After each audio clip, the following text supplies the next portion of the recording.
이야기를 우리가 계속 나누고 있습니다. 야곱이 라반의 집에서 이제 도망쳤습니다. 그런데 도망치는 그 과정이 쉽지 않았습니다. 라반은 끝까지 야곱에게 임금을 주지 않았습니다. 야곱은 라반과 그 집안 사람이 양털 깎는 축제에 참석한 때를 맞추어서 그의 아내와 가족들과 또 그의 재산을 다 가지고 라반의 집에서 도망을 쳤습니다. 그러자 라반이 그 사실을 알고 야곱을 쫓아와서 야곱이 결국 붙잡히게 되었습니다. 그러나 하나님이 그 붙잡힌 그 가운데 개입하셔서 야곱과 라반 사이에 평화 조약을 맺게 해 주셨습니다. 상호 불가침 조약을 맺은 거죠. 다시는 야곱이 라반의 지역으로 들어가지 않겠다라고 하는 불가침 조약을 맺었습니다. 그리고 야곱은 가나안으로 들어가기 시작합니다. 하나님께서 야곱을 지키겠다고 약속해 주셨습니다. 그 지키겠다고 하는 그 약속을 여러분 야곱의 지금까지의 삶을 보면 엉망의 삶을 삽니다. 속이는 삶, 또 빼앗는 삶, 또 약은 삶, 그런 삶을 살았지만 하나님께서는 그런 삶을 살아가고 있는 야곱과 함께 하셔서 결국 야곱을 고향으로 오게 하는 그런 일들을 만들어 가셨다는 이야기입니다. 야곱은 이제 라반이라고 하는 큰 산을 하나 넘었습니다. 그런데 또 하나의 산이 기다리고 있습니다. 그 산은 누구에 대한 산일까요? 형 에서에 대한 산입니다. 형은 야곱이 형을 도망치고 난 그 전인 20년 전부터 계속해서 다니면서 이렇게 말하고 다녔습니다. 내 동생 돌아오기만 해봐라. 내가 이놈을 죽여버릴 테다 라고 하는 소리를 계속 그 지역을 다니면서 하고 돌아다녔습니다. 그랬기 때문에 야곱은 에서가 너무너무 힘들었습니다. 야곱은 에서가 너무나 무서웠습니다. 에서는 아버지 이삭이 죽으면 야곱을 죽이겠다고 하는 그런 마음이 너무나 컸기 때문에 그렇습니다. 그래서 야곱은 먼저 이제는 에서의 마음을 돌이키기로 작정을 합니다. 오늘 본문은 우리 창세기 32장 전체의 말씀을 다 읽어야 되지만은 중간 부분부터 읽었습니다. 그러면 앞부분에 어떤 일이 있었는지 한번 살펴보면서 오늘 본문의 말씀을 한번 살펴보기를 원합니다. 야곱은 먼저 에서에게 사람을 보냅니다. 사람을 보내서 에서가 과연 자신을 어떻게 생각하고 있는지 먼저 정탐꾼을 보내는 거죠. 4절과 5절 말씀을 보십시오. 그들에게 명령하여 이르되 너희는 내 주 에서에게 이같이 말하라. 주의 종 야곱이 이같이 말하기를 내가 라반과 함께 거류하며 지금까지 머물러 있었사오며 내게 소와 나귀와 양떼와 노비가 있으므로 사람을 보내어 내 주께 알리고 내 주께 은혜 받기를 원하나이다 하라 하였더니 라고 말합니다. 무슨 말이냐면은 요약하면 이런 말입니다. 나 야곱은 하란에서 밧단-아람에서 열심히 일해서 돈을 많이 벌었다는 이야기죠. 부자가 되었다라는 이야기입니다. 그렇다면 왜 이런 말을 할까요? 에서의 입장에서는 이렇게 생각할 수가 있죠. 지금 야곱이 고향으로 돌아오는 이유는 하나님의 약속에 의해서 돌아오는데 에서 생각에는 지금 유산이 누구에게 돌아가야 되냐면은 장자권이 지금 다 야곱에게로 들어갔으니까, 그렇죠? 에서의 생각에는 아버지 재산을 탐나서 아버지 유산을 탐이 나서 지금 가나안으로 돌아오는 거다, 이렇게 생각할 수 있다는 이야기예요. 그래서 야곱은 에서에게 정탐꾼을 보내서 말하는 겁니다. 나는 그 돈 필요 없다는 겁니다. 왜요? 나는 밧단-아람에서 돈 많이 벌어서 지금 부자가 되었다는 이야기죠. 그래서 4절과 5절을 말씀해 보니까 나는 소도 있고 나귀도 있고 양떼도 있고 노비도 있다. 그러니까 내 주께 말하기를, 여기서 말하는 내 주는 에서를 말하겠죠. 에서에게 말하기를 지금 내 주인인 야곱은 하란에서 돈 많이 벌어왔으니까 유산에 대한 생각은 걱정하지 마십시오 라고 이렇게 전달을 해라 라고 지금 전령에게 말을 했다는 이야기입니다.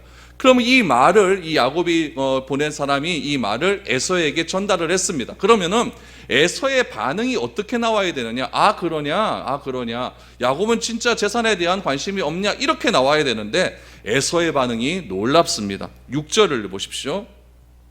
사자들이 야곱에게 돌아와 이르되 우리가 주인의 형 에서에게 이른즉 그가 400명을 거느리고 주인을 만나려고 오더이다. 에서는 아무 대답하지 않았습니다.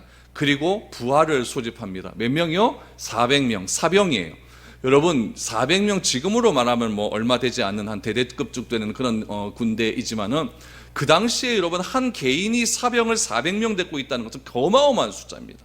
완전 한 군대를 데리고 있는 거예요. 누가요? 한 개인이 데리고 있었다는 이야기죠. 그만큼 에서도 강력한 힘을 가지고 있었다는 이야기. 400명 왜 모았을까요? 야곱 죽이겠다는 이야기. 야곱 죽이겠다는 이야기죠. 그러니까 그 전령이 에서가 400명을 모았다는 이야기를 누구에게 전하냐면 야곱에게 전했다는 이야기죠. 야곱의 마음이 어떠하겠습니까? 이거 불안한 거예요. 불안한 거예요. 큰일 났다는 거죠. 큰일 났다는 얘기죠. 지금 나는 돈이 많기 때문에 난 유산에도 관심 없다라고 얘기했으면 뭔가 좀 좋은 쪽으로 들어와야 될 것 같은데, 이거 형 에서가 지금 400명을 모아가지고 나를 죽이겠다고 지금 사람을 모으고 있으니 얼마나 마음 가운데 불안함이 있겠습니까? 7절 말씀에 보면 야곱의 반응을 보면 여러분, 야곱이 심히 두렵고 답답했다라고 나옵니다. 심히 두렵고 답답했다. 누구의 말을 들으니까? 에서가 이런 행동을 하고 있다는 말을 들으니까 야곱이 막 두렵고 답답하기를 시작합니다. 그럼 지금까지 우리가 살펴본 야곱은 어떤 사람이었냐면은 머리 회전이 기가 차게 빠른 사람이에요. 상황 대처가 굉장히 빠른 사람이죠. 눈치도 빠른 사람이에요. 사기치는데 굉장히 특성화된 머리를 가지고 있는 그런 사람이에요. 그런 야곱이 에서가 부담스러운 겁니다. 에서가 부담스러워요. 야곱은 형에게 유산은 관심 없다고 했음에도 불구하고 에서가 야곱의 제안에는 콧방귀를 끼고 있는 상황이죠. 그냥 야곱을 죽이겠다는 겁니다. 400명 데리고 야곱에게 오는 겁니다. 에서라고 하는 사람은 야곱의 논리로 해석이 되지 않는 사람입니다. 여러분, 사기를 치려고 해도 뭔가 대화가 오고 가다가 사기치는 것 아니겠습니까? 그런데 에서는 야곱이 무엇인가를 이야기하고 무엇인가를 줘도 완전히 다 부딪혀버리는 거예요. 철조망 딱 쳐놓는 거죠. 나 너 말 안 듣겠다. 난 너만 죽이면 된다. 이래버리니까 사기도 치지 못하고 뭐만 설수를 써도 아무것도 안 돼버리니까 야곱의 마음이 답답해져 오기 시작을 하는 겁니다. 야곱은 에서라는 산을 넘어야만 했습니다. 그래서 야곱은 또 하나의 꾀를 내기를 시작합니다. 그 꾀가 무엇이냐? 7절과 8절에 나옵니다. 어떻게 행동을 하는가 보십시오. 7절 8절 보니까 야곱이 심히 두렵고 답답하여 자기와 함께한 동행자와 양과 소와 낙타를 두 떼로 나누고 이르되 에서가 와서 한 떼를 치면 남은 한 떼는 피하리라 하고 라고 말합니다. 여러분, 야곱이 참 머리 회전이 빠르지 않습니까? 어마어마한 재산이 있어요. 그걸 반으로 딱 나눕니다. 반으로 나눠요. 그래서 이렇게 가는 거죠. 한쪽 이렇게, 한쪽 이렇게 가는 거죠. 이렇게 가는 거예요. 왜 그렇게 했냐면은 한쪽이라도 살려야겠다는 겁니다. 한쪽이라도 내 재산은 보존해야겠다는 이야기죠. 두 떼로 나눠갖고 이렇게 형에게 가면 형이 한쪽을 공격할 것 아닙니까? 그럼 이쪽은 남는다는 이야기죠. 그거라도 살려야겠다는 이야기죠. 야곱의 무리는 가족입니다. 야곱의 자녀들도 다 가족이죠. 다 양치는 사람들이었습니다. 그러다 보니까 뭐 군사 훈련 이런 것들은 전혀 받지 않았던 그런 그냥 목자들이었어요. 그러나 에서의 그 400명의 사람들은 어떻습니까? 이건 군사들 아닙니까? 사병 아닙니까? 자기 재산을 지키려고 했던 그 특성화된 그런 사병들이었습니다. 그러니까 굉장히 야곱에게는 두려운 마음이 있는 거죠. 에서의 군대가 400명이 있으니까 다시 돌아가서 자기 외삼촌에게로 돌아가고 싶지만은 외삼촌과 맺은 불가침 조약이 있잖아요. 다시는 그쪽 땅으로 돌아가지 않겠다라고 하는 불가침 조약을 맺었기 때문에 밧다라람으로 갈 수도 없습니다. 완전히 사면초가에 빠져버린 거죠. 그래서 이런 답답하고 어려운 상황에 처해지자 드디어 야곱의 입에서 기도가 터져 나오는데, 여러분 9절에서 12절의 이 기도의 내용을 잘 보셔야 됩니다. 잘 보셔야 됩니다. 이 기도의 내용이 굉장히 중요한 기도의 내용입니다. 야곱이 지금 얼마 만에 하는 기도입니까? 여러분 30장, 31장, 32장 가면서 기도의 내용 별로 없었습니다. 20년 전에 베델에서 하나님을 만나 기도하지 않습니까? 그때 외에 기도가 야곱에게 잘 나타났지 않아요. 그런데 자기의 목숨이 위태위태한 상황에서 답답하고 여러분 두려움 가운데 하나님께 기도를 하는데, 이 기도가 진짜 기도인지 거짓된 기도인지를 잘 보셔야 됩니다. 9절에서 12절 말씀을 보십시오. 야곱이 또 이르되 내 조부 아브라함의 하나님, 내 아버지 이삭의 하나님 여호와여, 주께서 전에 내게 명령하시기를 내 고향 내 족속에로 돌아가라, 내가 내게 은혜를 베풀리라 하셨나이다. 나는 주께서 주의 종에게 베푸신 모든 은총과 모든 진실함을 조금도 감당할 수 없사오나 내가 내 지팡이만 가지고 이 요단을 건넜더니 지금은 두 때나 이루었나이다. 내가 주께 간구하오니 내 형의 손에서 에서의 손에서 나를 건져 내시옵소서. 내가 그를 두려워함은 그가 와서 나와 내 처자들을 칠까 겁이 나기 때문이이다. 주께서 말씀하시기를 내가 반드시 내게 은혜를 베풀어 내 씨로 바다에 셀 수 없는 모래와 같이 많게 하리라 하셨나이다. 기도 내용 보니까 어때요? 기가 막히지 않습니까? 특별히 여러분 9절에서 12절 사이의 기도 중에서 10절의 기도는요 너무너무 기가 막힌 기도입니다. 10절을 다시 한번 보십시오. 나는 주께서 주의 종에게 베푸신 모든 은총과 모든 진실함을 조금도 감당할 수 없사오나 내가 내 지팡이만 가지고 이 요단을 건넜더니 지금은 두 때나 이루었나이다. 너무나 멋진 기도죠. 그러나 여러분 이런 야곱의 멋진 말에 속으면 안 됩니다. 그의 지난 20년은 하나님의 계획을 멀리 돌아가게 하는 그런 삶이었습니다. 보기에 좋은 것을 쫓느라 어쩌면 그의 삶을 허비한 그런 시간이었죠. 야곱은 밧단 아람에서의 20년의 시간 동안에서 한 번도 주의 은총과 진실함을 붙들고 살아본 적이 없습니다. 그런데 지금 위기 앞에서 멋진 말로 지금 하나님 앞에 나옵니다. 지금껏 살아온 삶이 그가 누구인지를 말해주는 것입니다. 야곱의 기도를 천천히 한번 살펴보겠습니다. 여러분, 하나님께 기도할 때 여러분은 하나님을 무엇이라고 부릅니까? 하나님, 아버지. 그 하나님은 누구의 하나님입니까? 내 하나님입니다. 그렇죠? 그런데 지금까지 야곱의 기도를 보면 야곱의 하나님이란 말은 단 한 번도 나오지 않습니다. 오늘도 이 답답하고 위급한 상황 속에서 하나님을 찾는데 그 하나님은 어떤 하나님이냐? 아브라함의 하나님, 이삭의 하나님이에요. 자기의 하나님은 아닙니다. 자기 할아버지의 하나님, 아버지의 하나님이지 자기의 하나님은 아닙니다. 여호와의 존재는 믿습니다. 그러나 그 하나님이 내 삶을 주장하고 소유한다는 것에는 아직 만족할 수 없는 겁니다. 그래서 그 기도의 핵심은 무엇이냐면 9절 하반절 말씀해 보면 주께서 전에 내게 은혜를 베풀겠다고 약속하셨다라는 말입니다. 기도의 처음과 끝을 다시 한번 보십시오. 9절 말씀을 보니까 뭐라고 하니까 베풀리라 하셨나이다 라는 말이 나오고 또 12절 끝에도 보니까 하셨나이다 라고 이렇게 끝이 납니다. 지금 이 말은 어떤 말이냐면은 하셨나이다 라고 했으니까 하나님께서 내게 말씀하셨다라는 이야기예요. 그럼 어떤 말씀을 하셨느냐? 요즘 말로 바꾸면 이런 말입니다. 하나님 나에게 은혜 베푼다고 하셨잖아요. 하나님 나에게 자손이 많아질 거라고 하셨잖아요. 하나님 나를 고향 땅으로 보내줄 것 가게 할 것이라고 하나님 나와 함께 하시겠다고 말씀하셨잖아요. 그런데 하나님 이런 식으로 나면 곤란하죠. 지금 형이 나를 죽이겠다고 쫓아오고 있습니다. 군대를 이끌고 옵니다. 하나님 그 약속 잊어버린 것 아닙니까? 이런 뜻입니다. 야곱은 지금 하나님께 기도하고 있는 것이 아니라 멋진 말로 하나님께 짜증내고 있는 겁니다. 왜 약속을 지키지 않습니까? 라고 하나님께 원망하고 있는 겁니다. 이건 여러분 적반하장이죠. 야곱은 지금까지 하나님의 뜻대로 살아본 적이 없는 인물입니다.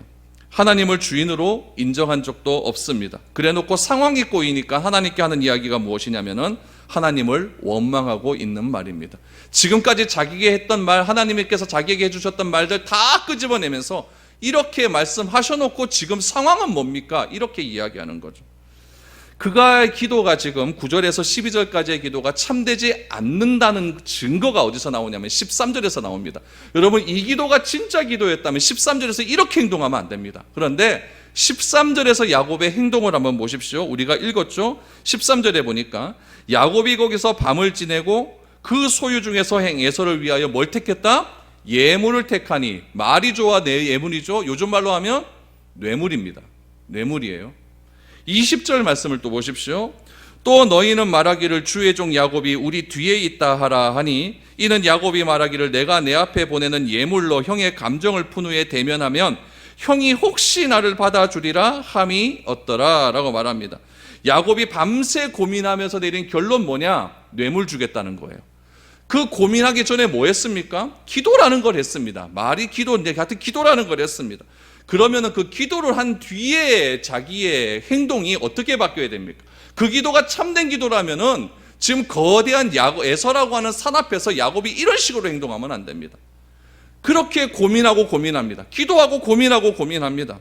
그러면서 뇌물을 주는데 그 뇌물의 규모가 상상을 초월합니다. 14절부터 보면은 암염소가 200, 순염소 20, 암양이 200, 순양 20, 암낙지 30, 새끼, 또 암소 40, 황소 10, 암낙이 20, 새끼 낫이 10. 여러분 이 정도는 거의 한 나라가 위에 나라에게 드리는 조공 수준입니다. 이 정도의 재산이 있는 거예요, 야곱에게. 이 정도의 재산이 있는 거죠. 그 재산을 지금 에서에게 뇌물로 주고 있는 겁니다.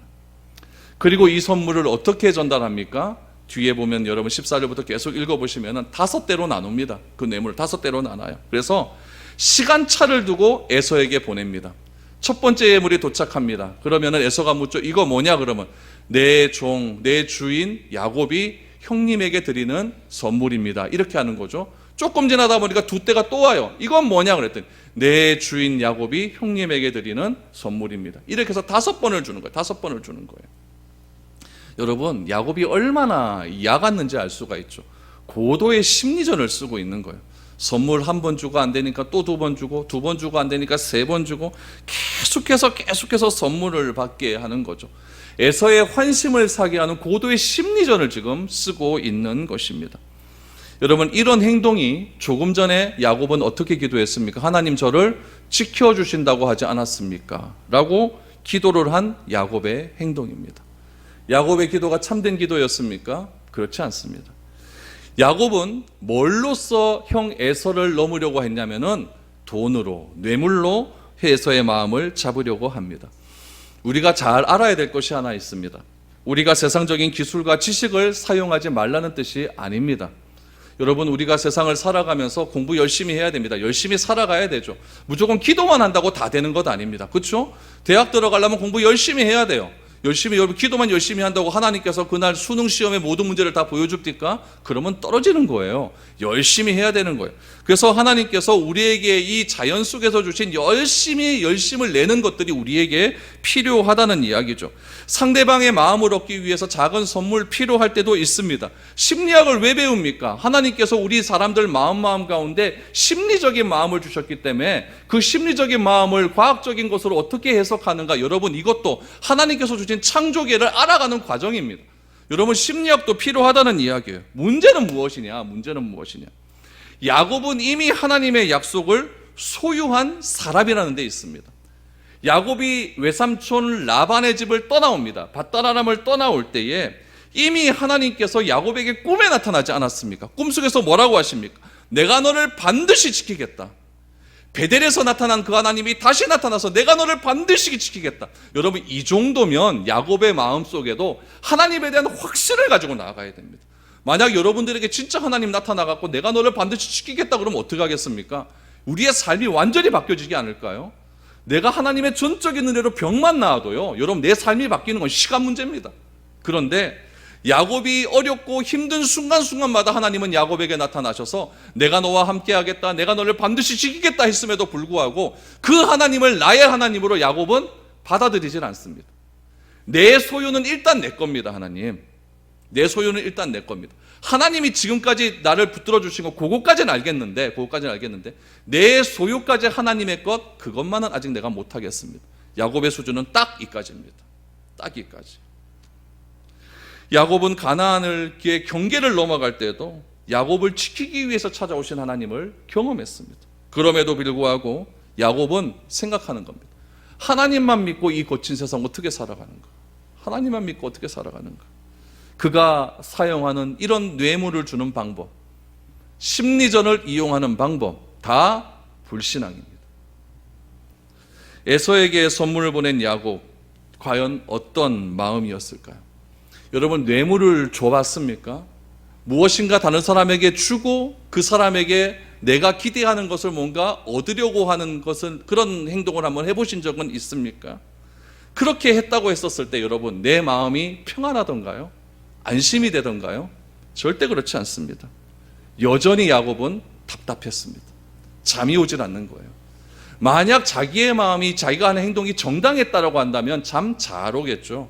여러분 언제 잠이 안 옵니까? 뭔가 불안하고 생각이 많고 뭔가 잘 일이 되지 않고 이럴 때 잠 안 오잖아요. 야곱도 똑같은 거죠. 에서는 야곱이 생각하는 것만큼 만만한 사람은 아니었습니다. 그걸 야곱은 너무나 잘 알고 있었던 거죠. 야곱의 인생에 왜 에서가 있어야 될까요? 이거 중요한 문제입니다.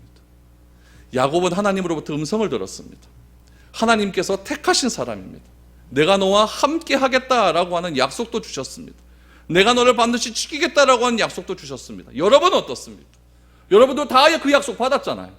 하나님이 여러분들을 선택해 주셨습니다. 언제요? 태초 창세전부터 여러분을 선택하셔서 하나밖에 없는 자기 아들 독생자 예수 그리스도를 이 땅에 보내주시면서 죽이기까지 그를 죽이시면서 우리를 구원해 주신 그 사랑 다 알고 있잖아요. 다 믿고 있잖아요. 그럼 우리의 삶의 길은 어떠해야 됩니까? 하나님께서 우리를 선택하시고 우리를 지켜주시고 우리를 지금까지 인도해 주셨다고 한다면 우리의 삶의 길은 어떠해야 됩니까? 형통해야 됩니다. 근데 삶을 살아가다 보면 그런 거 잘 없습니다. 왜 이렇게 나에게는 어려움이 많습니까? 왜 이렇게 나에게는 힘든 일이 많습니까? 왜 이렇게 나에게는 넘어야 될 산이 그렇게 많습니까? 오늘 본문으로 따지자면 왜 이렇게 나의 삶에는 에서라는 존재가 그렇게 많습니까? 라반 하나 처리했더니 에서가 또 등장을 하고 희한하게도 나쁜 일은 계속해서 연달아 터지는 게 우리의 삶의 인생 아니겠습니까? 왜 야곱에게는 에서라고 하는 존재가 필요할까요? 이유는 딱 하나입니다. 야곱은 에서가 아니면 절대 기도하지 않습니다. 절대 기도하지 않습니다. 우리도 그렇지 않습니까? 내가 기도할 때가 언제입니까? 에서의 같은 존재가 내 앞에 있길래 내가 무슨 짓을 다 합니다. 무슨 짓을 다 해요. 다 해도 그 산을 넘기가 너무나 힘겨울 때 우리는 뭐 합니까? 하나님께 나와 기도합니다. 하나님 살려주십시오. 하나님 살려주십시오. 여러분들도 에서와 같은 존재가 내 삶에 있기에 에서와 같은 넘지 못할 어려움과 고통이 있기에 기도하지 않습니까? 평안할 때 기도하는 사람 잘 없습니다. 어려우면 기도하게 됩니다. 솔직하게 질문해 보십시오. 내는 언제 기도하고 있습니까?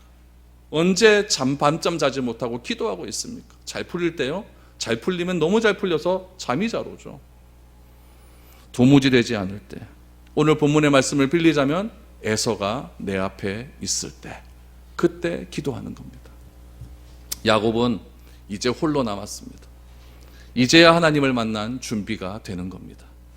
자기 지혜도 다 써봤고 지식도 다 써봤고 자기 재산도 다 써봤고 가족은커녕 자기 생명 하나도 보존할 수 없다는 것을 야곱은 그제서야 알게 됩니다. 야곱은 가족과 남은 짐승들을 먼저 야복강을 다 건너게 하고 홀로 야복강에 남았습니다. 야복강은 어디 있냐면요, 갈릴리 바다가 위에 있잖아요. 그러면 갈릴리 바다에서 사이로 내려오는 강을 무슨 강이라고 그랬죠? 요단강이라고 그랬어요. 요단강 중간쯤에 보면은 서에서 동으로 흘러가는 조그마한 강이 하나 있어요. 시내가 있어요. 그게 야복강입니다.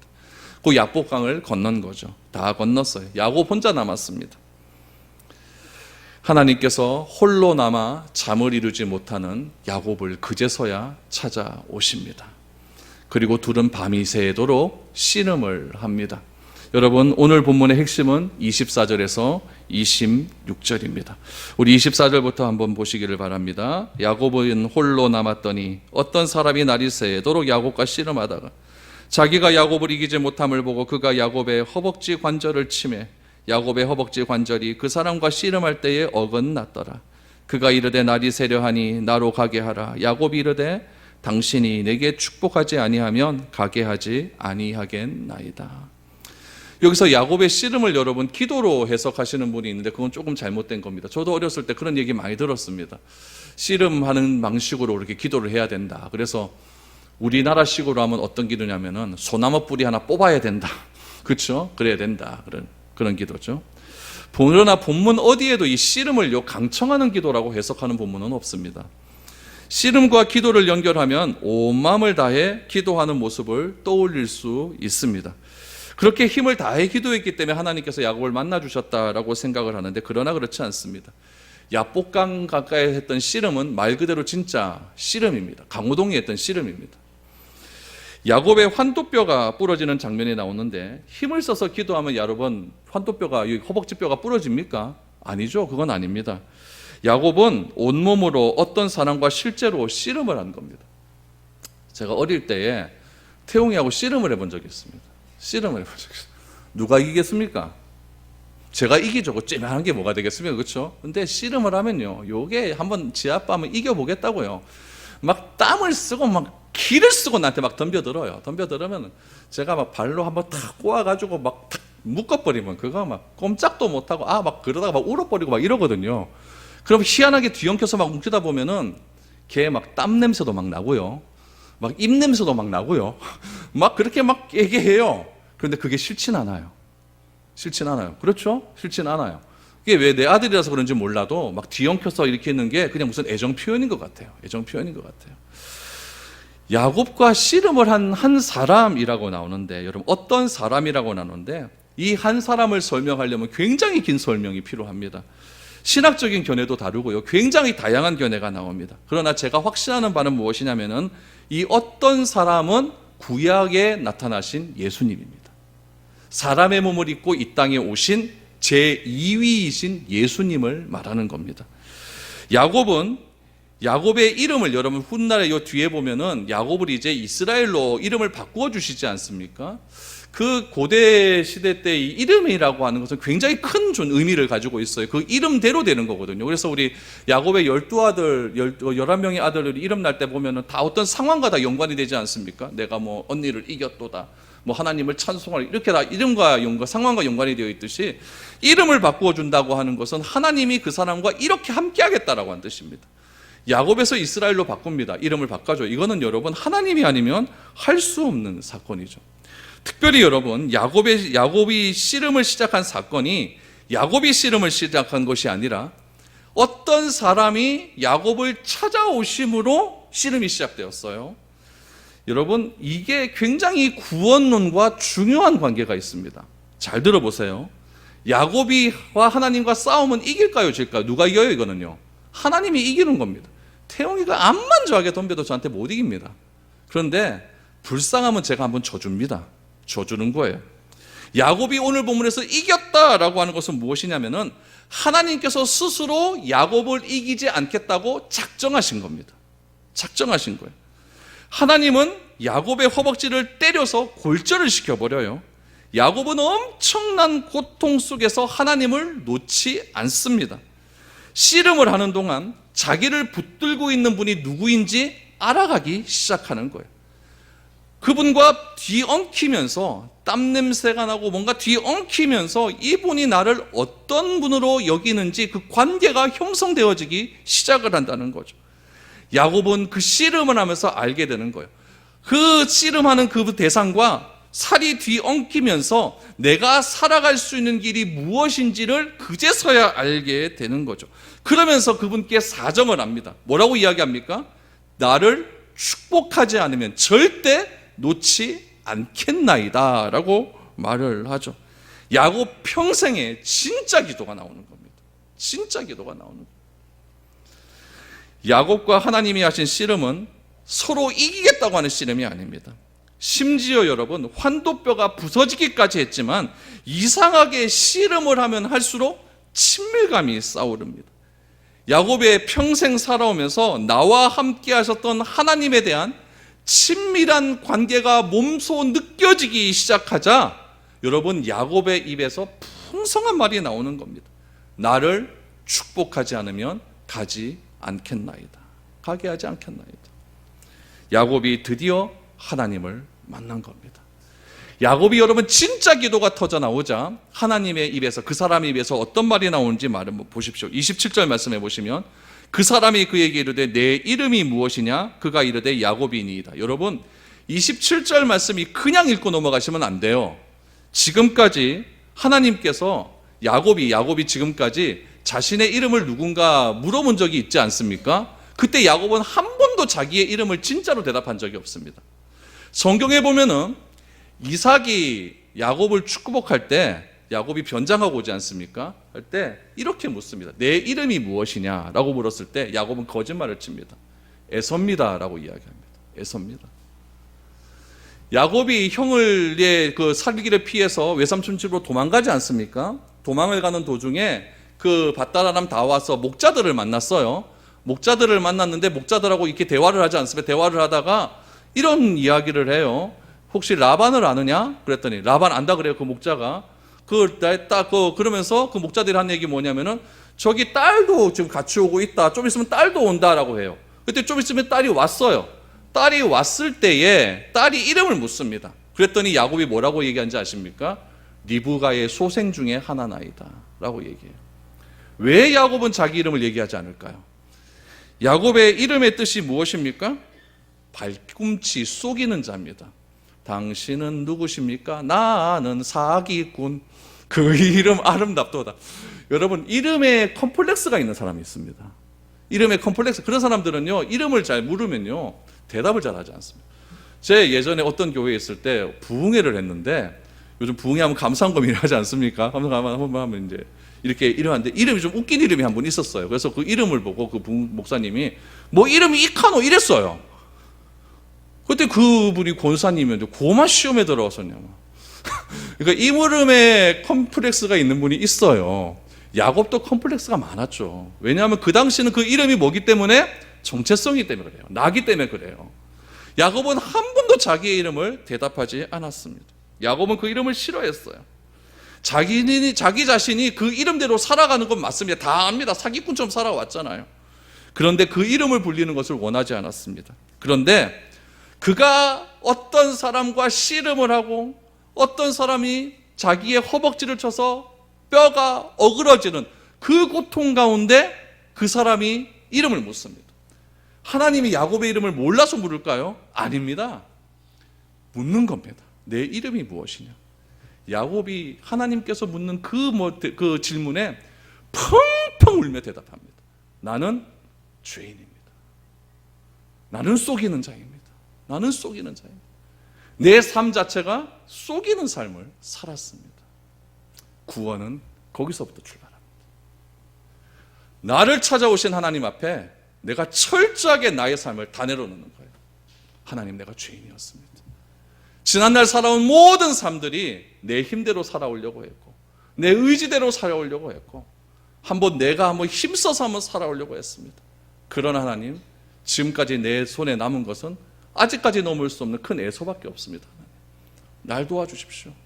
내게 축복해 주십시오. 그렇지 않으면 하나님, 나는 하나님을 놓지 않겠습니다. 너 이름이 뭐냐? 하나님, 나는 죄인입니다. 죄인입니다. 야곱은 그렇게 대답을 합니다. 야곱은 어떻게 보면 이렇게 말할 수가 있죠. 나는 빈털터리로 도망와서 저 외삼촌 집에서 20년간 죽을 고생하고 그 고생하면서 나는 가정을 이루고 거부가 되어서 금이환영하는 그런 사람입니다. 정말 잘된 출세길에 오른 그런 사람입니다. 이렇게 말할 수도 있었을 것인데 이제는 야곱은 그렇게 얘기하지 않았습니다. 하나님, 나는 아버지를 속였고 나는 형을 속였고 장인의 재물을 도둑질한 사기꾼입니다. 하나님을 베델에서 만났음에도 불구하고 하나님이 약속을 주셨음에도 불구하고 하나님을 신뢰하지 않는 사기꾼이었습니다. 야곱은 자신이 부둥켜 하고 있는 하나님 앞에서 펑펑 울기 시작을 합니다. 여러분, 야곱의 변화는 바로 여기서부터 시작이 됩니다. 자신이 야곱임을 인정할 때. 그 인정이 언제 됩니까? 내 앞에 에서가 있을 때. 왜 내 안에는 에서가 떠나가지 않습니까? 왜 하나님께서 내 삶 가운데 자꾸 에서라고 하는 존재를 자꾸 끄집어 놓으십니까? 이유는 딱 하나입니다. 그래야만 내가 하나님을 만날 수 있고 그래야만 내가 야곱됨을 인정하기 때문에 그렇다는 이야기입니다. 내 안에 야곱스러움이 인정할 때에, 내 안에 야곱스러움이 있음을 인정할 때에, 내 힘으로는 도저히 변화되지 않는다는 것을 인정할 때, 그때가 바로 시작입니다. 우리는 요셉이 되기를 원합니다. 하나님, 나도 요셉 되게 하여 주옵소서. 창되게, 세상 가운데서 멀리 내 이름이 창되게 되는 그런 인물이 되기를 원합니다. 그러나 요셉이 되기 위해서는 야곱의 과정이 필요하다는 사실을 꼭 기억할 수 있기를 바랍니다. 하나님은 그런 야곱을 찾아오셔서, 에서로 인하여 힘들어하는 야곱을 찾아오셔서 야곱에게 씨름을 하며 그의 눈물을 닦아주셨고 그의 땀 냄새를 맡아주셨고, 하나님, 내가 야곱입니다. 나는 요셉을 추구했지만 내가 야곱입니다. 그럴 때 하나님은 우리를 이렇게 만나 주십니다. 오늘 28절 말씀을 보십시오. 그가 이르되 내 이름을 다시는 야곱이라 부를 것이 아니요 이스라엘이라 부를 것이니 이는 내가 하나님과 및 사람들과 겨루어 이겼음이니라. 아멘. 아멘. 주님은 이제 내가 죄인이 아니라 너가 속이는 자가 아니라 용서받은 의인이 되었다라고 선언을 해 주시는 겁니다. 하나님의 자녀가 된 것입니다. 그 이런 하나님과의 관계가, 땀 흘리는 그런 하나님의 관계가 다 끝나고 나자 저쪽 동쪽에서 찬란한 햇빛이 떠오르기 시작합니다. 야곱은 17절에서 답답했습니다. 너무나 두려웠습니다. 그러나 이제 야곱은 답답하지 않습니다. 야곱이 하나님과 씨름했던 그 장소를 물끄러미 바라보게 됩니다. 여러분, 야복이라고 하는 히브리어의 단어는 야바크라고 하는 말인데, 이 야바크라고 하는 말의 이름의 뜻은 무엇이냐면 싸우다라고 하는 뜻을 담고 있습니다. 어젯밤 싸웠던 그곳은 야곱의 삶에서 어둠이었습니다. 그러나 그 어두운 싸움의 현장에서 하나님을 경험한 후에 야곱은 이제 이스라엘로 변화되었습니다. 야곱의 눈에 이곳은 더 이상 어둠의 장소가 아니라 그 세상에서 가장 어두움을 물리칠 수 있는 이스라엘을 경험하는 장소가 된 것입니다. 그리고 야곱이 이렇게 고백을 합니다. 30절 31절에 그러므로 야곱이 그곳 이름을 브니엘이라 하였으니 그가 이르기를 내가 하나님과 대면하여 보았으나 내 생명이 보전되었다 함이더라. 그가 브니엘을 지날 때에 해가 돋았고 그의 허벅다리로 말미암아 절었더라. 그 브니엘은, 그 야복은 하나님의 얼굴을 본 것입니다. 브니엘, 얼굴, 하나님의 얼굴이란 뜻이죠. 야곱은 그 싸움의 한복판에서 하나님의 얼굴을 봤습니다. 그는 밤에 세워 싸움을 한 흔적으로 다리를 철었습니다. 그러나 그의 마음속으로부터 나오는 기쁨은 주체할 수 없었습니다. 이유가 뭘까요? 하나님의 얼굴을 보고도 살아남았기 때문에 그렇습니다. 여러분은 지금 어디에 서 계십니까? 여러분 지금 서 계신 곳이 야복강은 아닙니까? 힘들고 어렵고 괴로워서 하는 일이 잘 되지 않고 이 코로나로 인하여서 내 장래, 우리 가정의 일, 내 삶의 일이 어떻게 될지 몰라 답답하고 괴롭고 밤잠을 이루지 못하고 그렇게 힘들어하시는 분은 계시지 않습니까? 그것이 여러분 에서라고 하는 거대한 산 앞에서 막막해하는 그런 분은 계시지 않습니까? 여러분 그곳에 하나님은 찾아오실 줄 믿습니다. 야곱을 찾아오셔서 내 이름이 무엇이냐라고 물어보았을 때 여러분 솔직하게 대답하십시오. 하나님 나는 죄인입니다. 하나님 나는 죄인입니다. 씨름하는 가운데 주님이 얼마나 좋으신 분인지를 깨닫게 될 줄로 믿습니다. 여러분 나의 야곱됨을 인정하십시오.